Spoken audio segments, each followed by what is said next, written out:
Manikyadhara Falls in Karnataka. It's one of those places known for its serene beauty, right? A super popular spot for tourists. But recently, this beautiful place became the backdrop for an absolutely heartbreaking tragedy. So let's break down what we know happened. So this all starts with a 15-year-old girl named Srimanda from Palakkad in Kerala. She was on a trip to the falls with her family. And I mean a big family trip, about 40 relatives, all just there to enjoy a day out together. But what was supposed to be this joyful family outing, it took a terrifying turn. On a Tuesday evening, surrounded by her own family, Srimanda just vanished. I mean, one minute she was there, the next she was gone. It sparked immediate alarm, and you can just imagine the frantic search that followed. And that right there is the central question of this whole story. How does a teenager just disappear from a crowded family gathering in a public place? It doesn't make sense. So, in this explainer, we're going to break down the timeline, the completely conflicting theories, and the deep mystery that surrounds her tragic death. All right, to really get a grip on this case, we have to start with the timeline. Let's look at how the events unfolded from the moment she was reported missing to, well, the devastating discovery. Okay, so it all kicked off on a Tuesday evening. That's when Srimanda's parents officially filed a missing person report. For the next 2 full days, Wednesday and Thursday, a massive search operation was launched. But it wasn't until Friday that the search came to its tragic, awful end, when Srimanda's body was finally found. You know, the response to her disappearance was huge, and it was fast. So let's take a closer look at the actual search effort, the race against time to find her. The Chikmagaluru Rural Police, they were leading the charge. They got support from the Forest Department officials. I mean, these are the guys who know that terrain inside and out. And they brought in the tech, too. We're talking thermal drones to scan that really difficult landscape.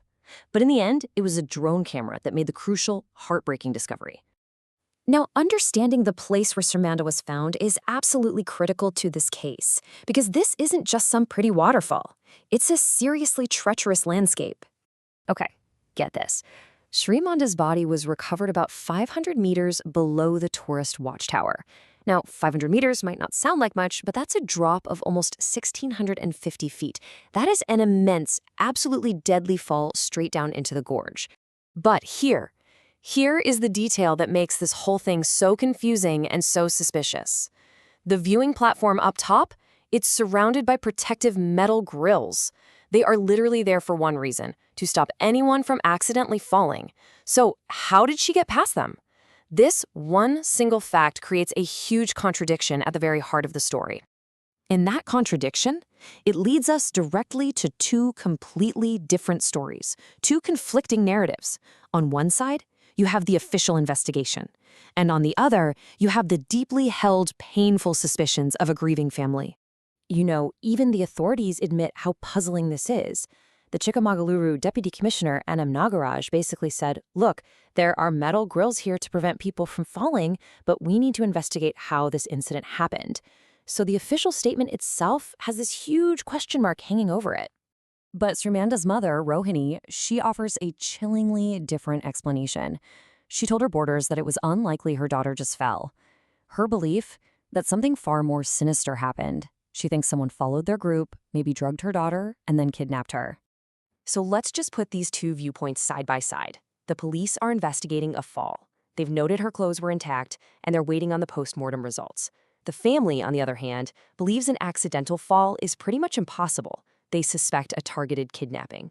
And that's the sharp divide at the center of this case. Was it a tragic accident or a calculated, horrific crime? Right now, this case is just filled with way more questions than answers, so let's go through the key mysteries that investigators and the family are still grappling with. First and foremost, the physical puzzle. How could someone possibly fall past protective metal grills that are specifically designed to prevent exactly that from happening? The safety gear was there. How was it breached? Did she climb over? Was she pushed? Did she find some tiny gap? We don't have an answer. And then there's the family's perspective. Why did they immediately jump to the conclusion that she was drugged and kidnapped? For them to suspect something so specific, so quickly, it suggests that maybe they felt something was off even before she vanished. What on earth led them to that terrifying conclusion? And this is a really significant detail. The superintendent of police pointed out that her clothes were undisturbed. So now, everything hinges on the post-mortem. It's the most critical piece of evidence left. It could either confirm or completely deny the family's worst fears, and hopefully finally tell us the real cause of death. And all of this leaves us with that one final haunting question. Was this a tragic, bizarre, inexplicable accident at a beautiful tourist spot? Or is Srimanda's family right? Did something far more sinister happen on that Tuesday evening at Manikyadhara Falls? For now, the answer is still out there, waiting to be uncovered.